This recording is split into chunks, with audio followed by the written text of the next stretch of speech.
Eliano ke Persib blunder besar. Salam Di Matteo. Ya, hari ini aku akan bahas transfer Eliano ke Persib Bandung. Eliano resmi pindah ke Persib Bandung ya dari Zwolle dengan kontrak 2 tahun. Dan aku menilai ini adalah blunder besar dalam karir Eliano. Ya, di sini yang jadi masalah bukan Persib Bandungnya ya, bukan klub Persib Bandungnya, tapi Elianonya sendiri. Ya, kenapa aku bilang blunder besar? Ya, faktor yang pertama, alasan yang pertama, ya udah jelas ya, Eliano dari Eredivisie pindah ke Liga 1. Yang kalau kita lihat ya, ranking liga di Asia itu rank 24 Asia. Ya, sementara Eredivisie itu di Eropa adalah rank 6 dan di dunia dia rank 7 liga terbaik di dunia. Artinya Eliano mengalami penurunan karir. Ya, itu alasan yang pertama. Nah, alasan yang kedua, ya Eliano itu belum membuktikan apa-apa di timnas. Eliano itu belum menjadi pemain penting di timnas. Ya, kalau contohnya kayak Tom Haye ya kan pindah main ke Liga 1. Tom Haye itu adalah jenderal lini tengah timnas Indonesia, pemain penting. Nah, kemudian ada Jordi Amat. Jordi Amat itu bahkan sempat menjadi kapten di timnas Indonesia ya sebelum kedatangan Jay Itzes. Tapi Eliano itu belum menjadi pilihan utama di timnas. Dengan dia bermain di Liga 1, ya apalagi kalau misalnya tidak perform, maka tempatnya di timnas bisa terancam. Ya, dia bisa terancam tidak akan dipakai lagi di timnas kalau memang tidak perform, tidak cocok di Liga 1. Nah, alasan yang ketiga. Nah, mungkin kan banyak yang membanding-bandingkan kan, ya Eliano pindah ke Liga 1. Contohnya kayak Jordi Amat kan ke Liga 1 juga, ya kan? Rafael Strijk kan ke Liga 1 juga. Ya, Jens Ravens ke Liga 1 juga. Dan yang terbaru ada Tom Haye ke Liga 1 juga. Nah, ini aku jelaskan sama kalian ya.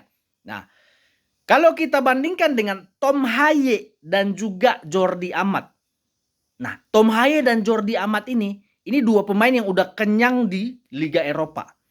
Ya, kalau misalnya mereka ini nggak perform di Liga 1 contohnya, ya mereka udah jelas karena faktor usia.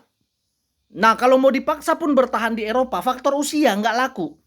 Ya, di Eropa itu usia 28 pun udah susah ya. Jadi sebenarnya alasannya sangat make sense ya, karena usia ya terpaksa main di Liga 1. Ya walaupun ada faktor yang lainnya ya, misalnya tawaran gaji yang lebih besar. Ya tapi itu sebenarnya udah jelas ya, faktor usia. Ya faktor usia. Nah, kalau mau membandingkan Eliano dengan Rafael dan juga Jens Ravens, itu sesat logika. Kenapa aku bilang sesat logika? Kalau kalian cek, Rafael itu belum pernah main di tim senior pada saat main di Liga Belanda. Belum. Ya, Rafael itu pada saat di Liga Belanda dia hanya main di tim junior. Ya, tim youth-nya. Sama dengan Jens Ravens ya. Dia main di tim youth-nya dan itu pun kasta di bawah ya, kasta bawah. Ya, bukan di Eredivisie. Beda dengan Eliano. Eliano tuh bermain di Eredivisie. Ya, bermain bersama dengan Calvin Verdong, ya kan? Lawan Calvin Verdong, lawan Tom Haye juga. Jadi beda. Walaupun mereka sama-sama pemain yang masih muda, tapi beda. Ya, Eliano itu statusnya sudah pemain senior, main di Eredivisie. Sementara Rafael dan Jens Ravens itu masih tim youth, tim muda.